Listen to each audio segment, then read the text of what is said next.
소수문학 네 번째 시간입니다. 지난 시간에 마지막 부분의 반기표적 기호체제에 대해서 언급하고 넘어갔었는데요.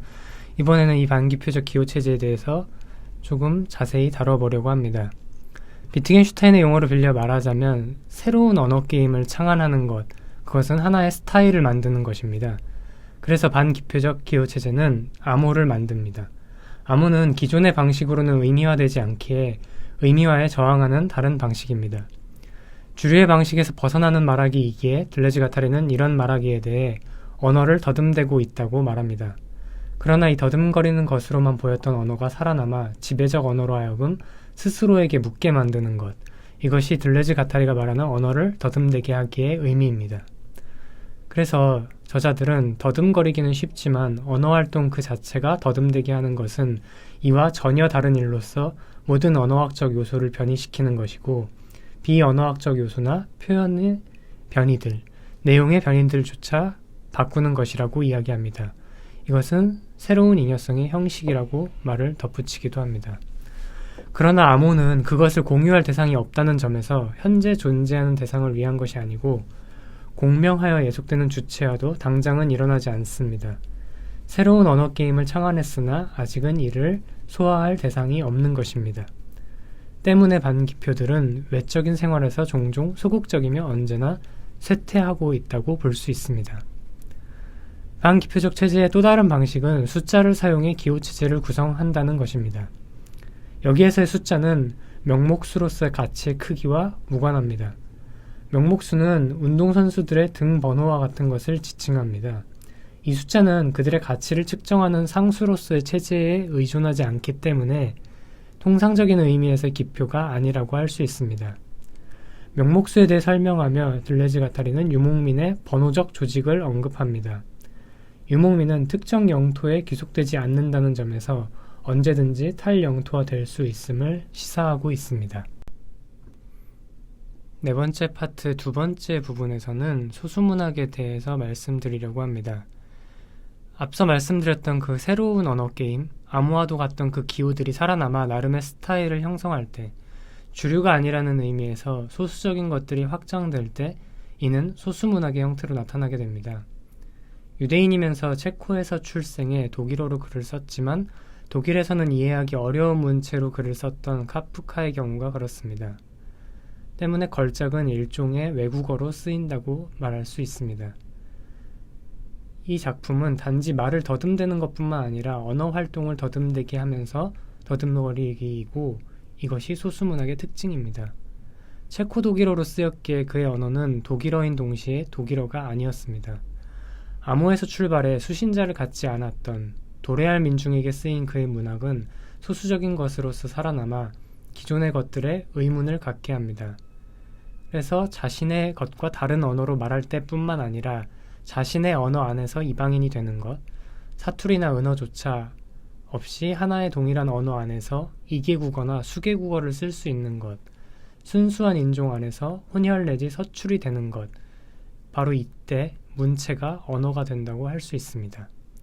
그의 언어는 변형된 독일어로서 독일어 자체를 더듬거리게 했던 작품을 통해 자신의 문학 자체를 새로운 언어 게임의 일종으로 만들었던 작가입니다.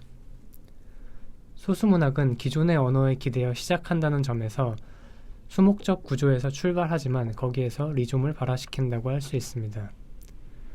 리좀 안에는 나무나 뿌리의 구조가 존재하지만 역으로 나무의 가지나 뿌리의 갈래는 리좀 안에서 발화할 수 있습니다.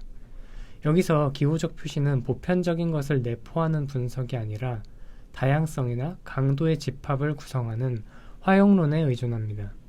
나무의 가슴에서 뿌리의 골에서 가지의 겨드랑이에서 새로운 리좀이 형성될 수 있습니다. 카프카의 소설에서처럼 리좀은 어디에서나 싹트기 시작할 수 있으며 리좀의 줄기를 발화시킬 수 있습니다. 강렬한 특질들이 작동하기 시작하며 기표의 헤게모니가 의문에 붙여질 때가 바로 그러한 경우입니다. 그렇다면 소수문학을 둘러싸고 있는 엄표행위의 집합적인 배치는 무엇일까요?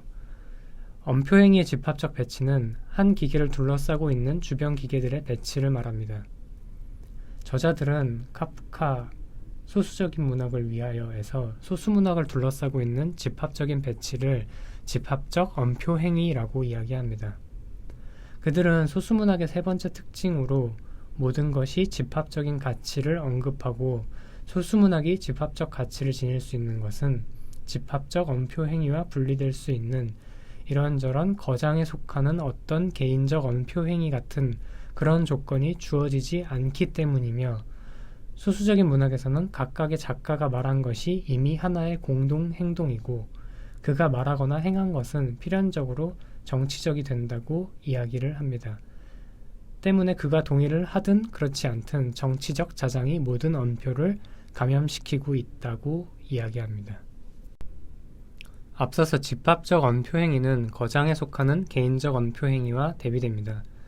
우선 정치적 자장이 모든 언표를 감염시키고 있다는 것은 이전 내용에서 다룬 기존의 언어를 더듬거리게 한다는 것과 연관시킨다면 이해할 수 있습니다. 소수문학이 감염시키는 것은 기존의 지배 언어라고 할 수 있습니다.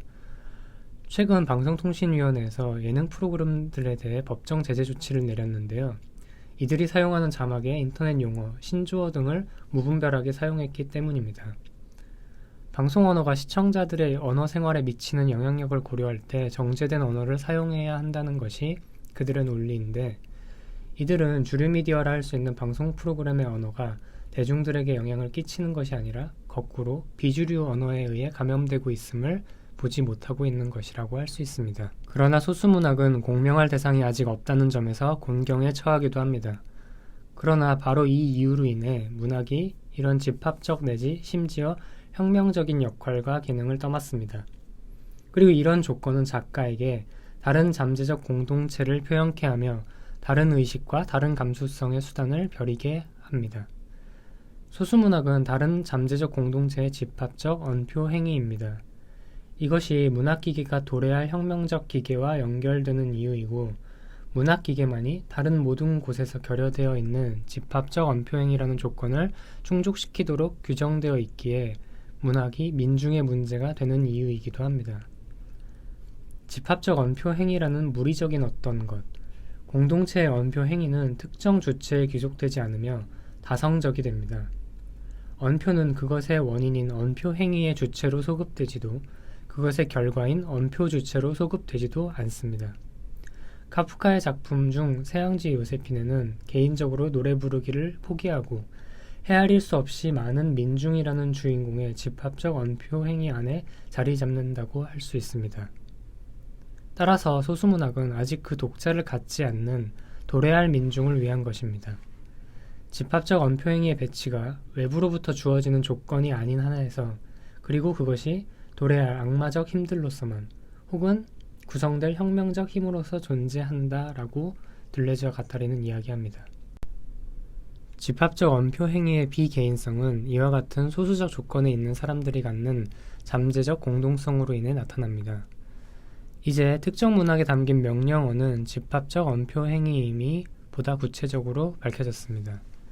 저자들은 문학이 탈영토성을 밀고 나가는 데는 두 가지 방식이 있다고 말합니다. 한 가지는 인위적으로 기존의 언어를 풍요롭게 만드는 방식으로 이러한 시도는 원형이나 유대 신비주의, 연금술 등을 기초로 하는 상징적인 재영토화의 필사적인 노력을 의미하는 것이며 민중과의 절연을 강화합니다. 상징이나 은유를 활용하는 방식, 말하자면 기존의 언어를 풍요롭게 하는 방식입니다. 이는 저자들에 따르면 조이스의 방식으로 기존 언어를 아름답고 풍부하게 쓰는 방식입니다. 우리말에서 일본어의 잔재를 없애려는 노력, 우리말에 있으나 지금은 사어나 다름없는 표현들을 찾아 되살리려는 노력도 여기에 해당합니다. 그러나 다른 방식은 소수적인 방식이라고 말씀드릴 수 있습니다. 이것은 베케트의 방식으로 소수적 언어를 있는 그대로, 심지어 그 빈곤한 그대로 선택합니다.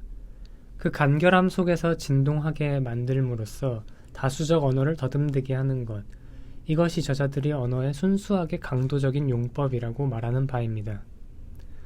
물리적인 독자를 갖지 않지만 조건을 열어둠으로써 누구나 함께할 수 있는 잠재적 공동체의 형식, 따라서 소수문학은 역설적으로 빈곤해짐으로써 풍요로워진다고 말씀드릴 수 있습니다. 마지막 결론 부분입니다.